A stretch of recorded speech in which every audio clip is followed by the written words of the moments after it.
Hey everybody, welcome back to the channel. My name's Adam. Thanks for joining us today. We're going to cover off commuted values today. What is a commuted value?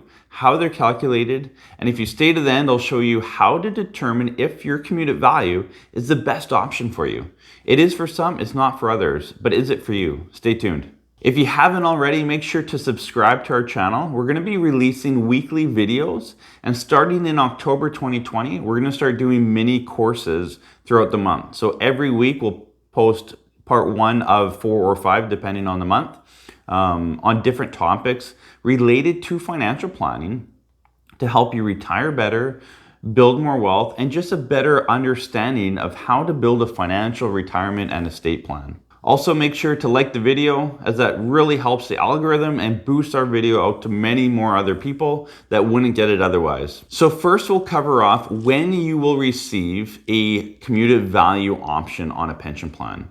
So commuted value is offered on a defined benefit pension plan. So not many private companies offer defined benefit pension plans anymore. It's mostly government agencies as a whole. So if you've left them for whatever reason, it could be you've been terminated, you left for other reasons.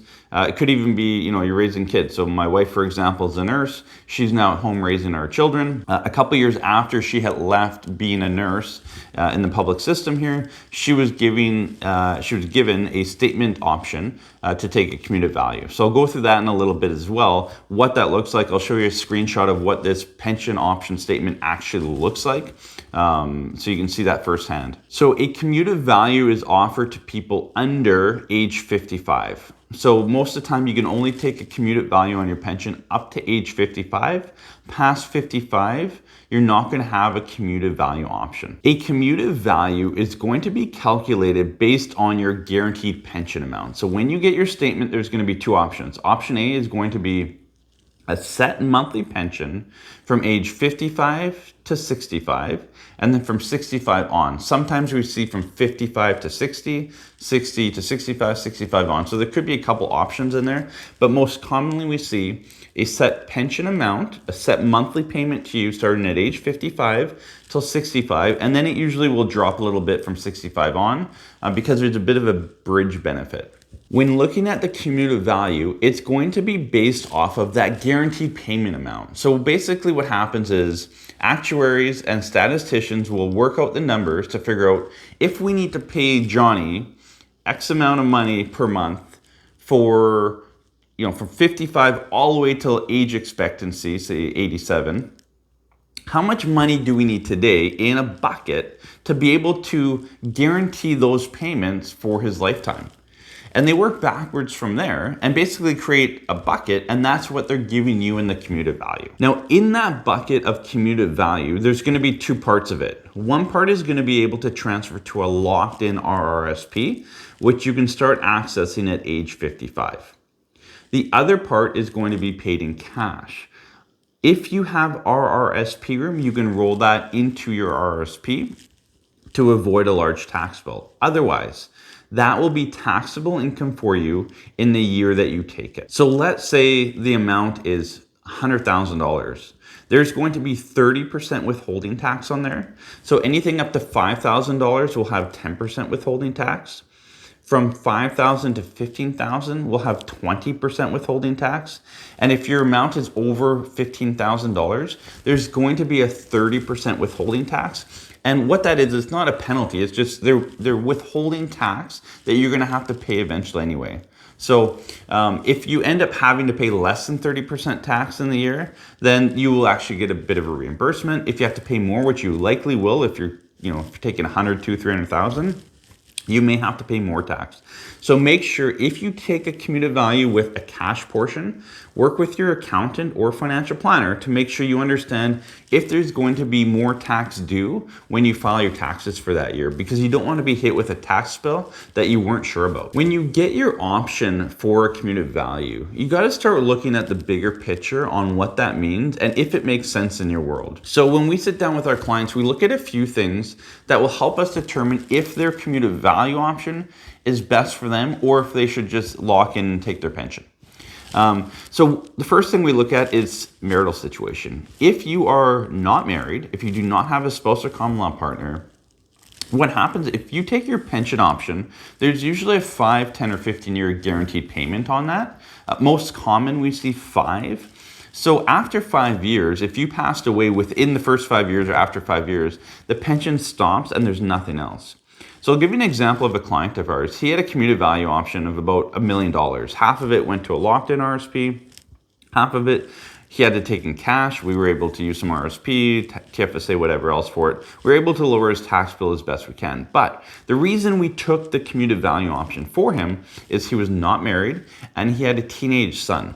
His concern was if he took the pension option and after 5 years or within the first 5 years, he passed away, his pension would be gone forever and his son would not be taken care of. So by taking the commuted value, he took control of the cash. He could create an income stream out of that, and we projected that out for him and set him up for that. So he's got an income stream coming that not only replaced the pension, but should do a bit better than what the guaranteed pension was as well. But more importantly, his son is protected if he passes away early. The bucket of cash is in their control, and his son is listed as a beneficiary. So with the pension, there was kind of a 5-year guarantee payment.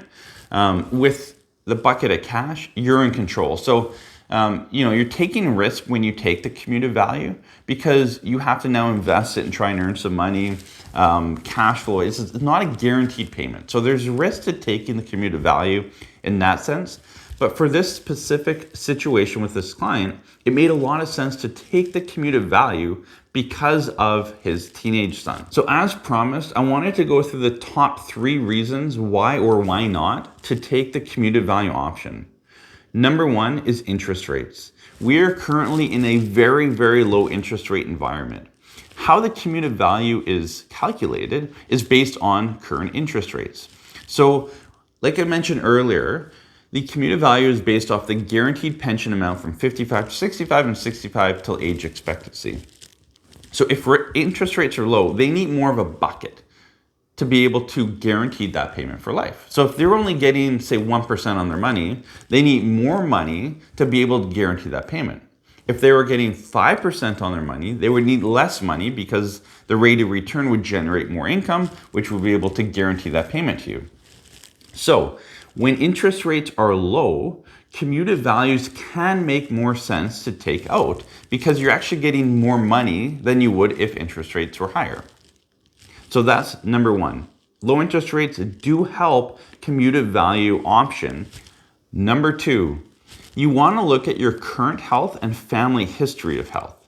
If your parents passed away in the early or mid 70s, your health isn't that great and life expectancy maybe isn't that great, a commuted value option may be the best for you. Because if you take the pension option, it may have up to a 15-year guaranteed pay, but after that, if you pass away, which would be in your early 70s, there's no payment left. So consider your health history and the health history of your siblings and parents. The third thing, and this pushes back more on taking the pension option versus commuted value, is risk.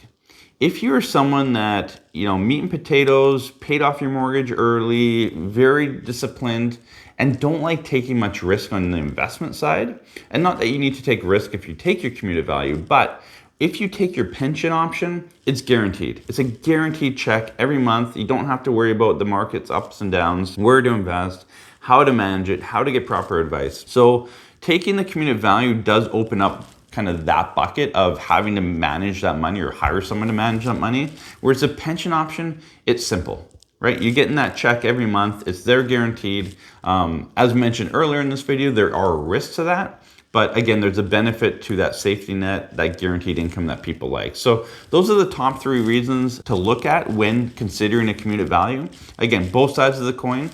We have taken commuted value for a few clients in the last little bit with the low interest rate environment and based on their situation. We've also had a couple where we have recommended to take the pension option because that best fit their long-term financial plan. Thanks for watching this video. Hope you liked it. Again, if you haven't hit the like button, please do so. It really does help our channel and it helps our videos get out to more people through the algorithm. I know it sounds crazy, but it works. So please hit the like button, subscribe, and you can turn on the notification. So every week when we release new videos, you'll get notification that those are out. And like I said, starting in October, we're gonna be launching mini courses. So we're going to dive deeper into a specific topic that can help you understand and learn more about financial planning and retiring wealthier and faster. Thanks for joining us.